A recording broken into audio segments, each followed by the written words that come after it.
What's your reaction to the events of the day then? Well, I think it was inevitable. When Humza Yousaf dumped the Greens out of government just days after encouraging Green members across the country to continue to support the Butte House Agreement, you could see there was real anger from Green MSPs, which is why we calculated as Scottish Conservatives that the best chance of removing Humza Yousaf from office was a vote of no confidence in him personally.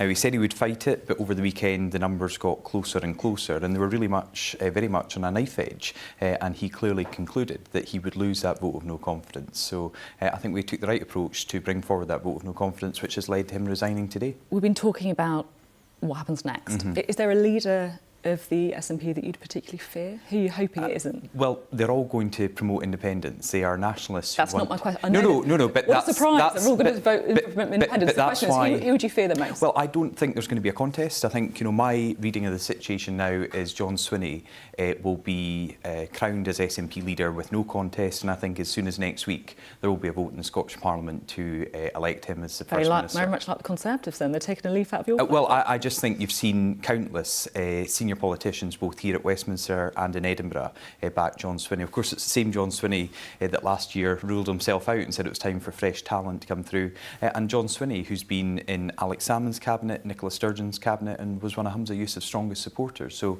as Conor was suggesting there, that's not really going to be a change. It will be more of the same, which is focusing on independence at the expense of the real priorities that people across Scotland have.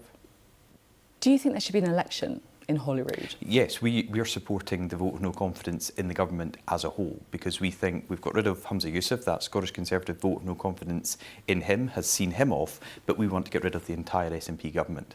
So it's a bit like, you're the kind of Keir Starmer of Scotland then. You're saying that after two leaders without a mandate, it's time to go to the public. Well, I'm just saying after 17 years of the SNP being in power. Or 13 years of the Conservatives being in power. But after 17 years of the SNP. I was first elected in 2007 as a councillor. For my entire period in elected office, the SNP have been in charge of things in Scotland, and things have got worse. 1 in 7 Scots on an NHS waiting list. Our educational standards dropping through international rankings. The fact that we're not seeing the infrastructure investment, in my own area, the A9 and the A96, both promised to be dualled, not done under the SNP. Keith Brown was saying that actually the NHS waiting list figures are better in Scotland than Wales, so actually they're doing a pretty good job. No, actually, long waits. If you look at long waits, they're the worst anywhere in the United Kingdom. And my mailbox as both an MP and an MSP is full of people who can't see a GP, can't get an appointment to get surgery they urgently need. And we know more and more people in Scotland are going private because they can't wait in pain on Scotland's NHS.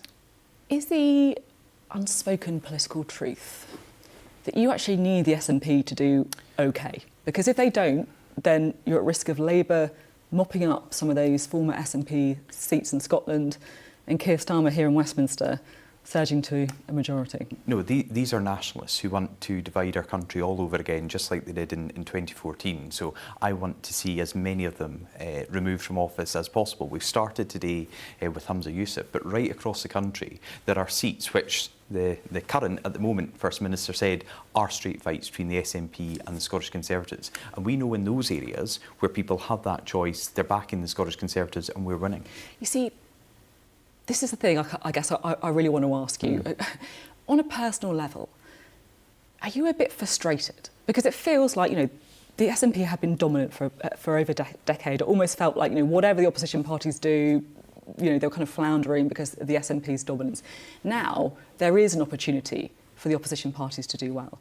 And yet, the Conservative Party, for many people, has become toxic. Because in Westminster, they're talking about Rwanda, they're talking about culture wars.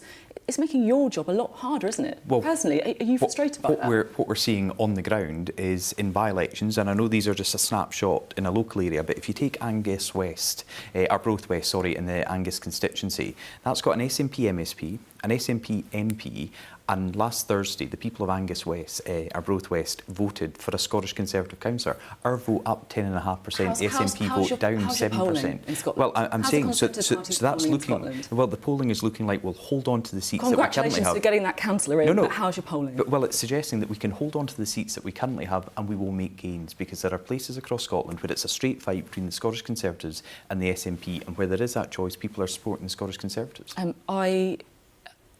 I guess what I'm asking is, strategically, if you were going in to see Rishi Sunak tomorrow, would you say, look, forget about reform and the Red Wall. This is not helping us in seats like Scotland, where we could have a chance if we had a different message. Well, I'm saying our message in Scotland is trust us to be a strong opposition to the SNP.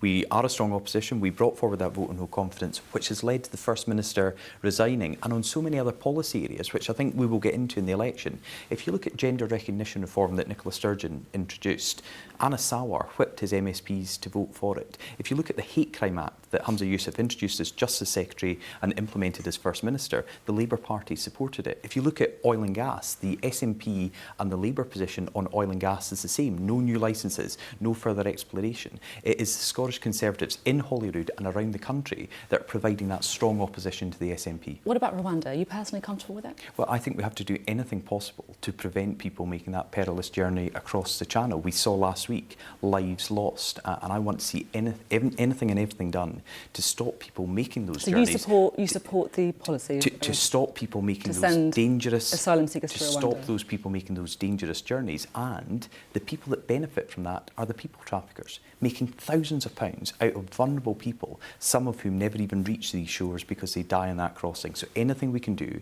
to prevent them coming to this country, making that difficult journey, is something that we have to look at.